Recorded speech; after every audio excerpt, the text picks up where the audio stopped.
Hey guys, welcome back to my channel. అందరు ఎలా ఉన్నారండి? బాగున్నారని అనుకుంటున్నా. ఇప్పుడైతే వర్షాకాలం వచ్చిందండి. వర్షాకాలంలో ఈవినింగ్ టైము వేడిగా ఏమన్నా తినాలనిపిస్తుంది, స్నాక్స్ ఐటమ్స్. సో మా పిల్లలు డైలీ ఏదో ఒకటి కొత్తగా కోరుకుంటారనమాట. సో నేను చికెన్ పకోడా చేస్తున్నా. దీనికోసము ముందుగా ఇంగ్రీడియంట్స్ చూద్దాము.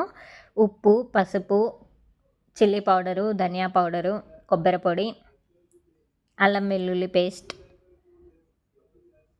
Garam masala, corn powder, curd, egg ఇవన్నీ తీసుకొని బాగా ముందుగా క్లీన్ చేసి పెట్టుకున్న చికెన్ని 1/2 కిలో తీసుకొని ఉప్పు, పసుపు, చిల్లీ పౌడరు, ధనియా పౌడరు, ఈ ఇంగ్రీడియంట్స్ అన్నీ వేసి, కొబ్బరి పొడి అన్నీ వేసి బాగా కలుపుకోవాలండి.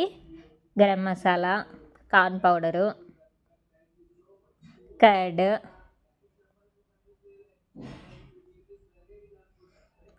నేను 2 స్పూన్స్ తీసుకున్నాను ఇక్కడ. మళ్ళీ ఎగ్ ఇవన్నీ వేసుకొని బాగా మిక్స్ చేసుకోవాలి. నేను ఇక్కడ ఒక ఇంగ్రీడియంట్ మర్చిపోయాను. ఏం మర్చిపోయానో కామెంట్లో పెట్టండి. అంతా బాగా మిక్స్ చేసుకోవాలన్నమాట. మసాలా అంతా పీస్కి అంటుకోవాలన్నమాట. ప్రతి ఒక్క పీస్కి అంటుకోవాలి. సో అంతా మిక్స్ చేసుకున్న తర్వాత సన్నగా తరిగి పెట్టుకున్న కరివేపాకు, కొత్తిమీర కూడా వేసుకొని బాగా మిక్స్ చేసుకోవాలి.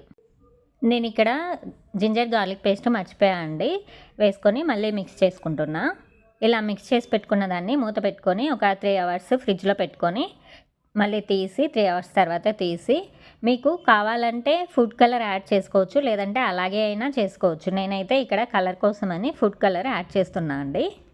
చూడండి, కొద్దిగా వేస్తే చాలు, రెడ్గా అయిపోతుంది. అంత బాగా మిక్స్ చేసుకోవాలండి.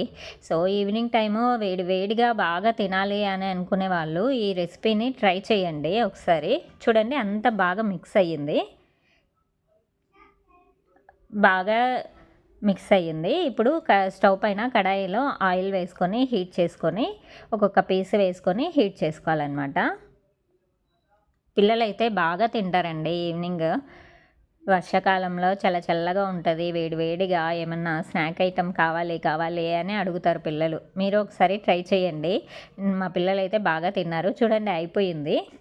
నేను ఇంకా ప్లేట్లోకి సర్వ్ చేసుకుంటున్నా. మా పిల్లలు అయితే బాగా ఇష్టంగా తిన్నారు.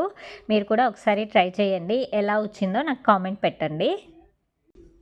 ఇంకా మీకు కనుక నా వీడియో నచ్చినట్లయితే లైక్ చేయండి, ఇంకా కామెంట్ చేయండి ఎలా వచ్చింది అనేసి, షేర్ చేయండి, సబ్స్క్రైబ్ చేయండి. Thanks for watching. బాయ్.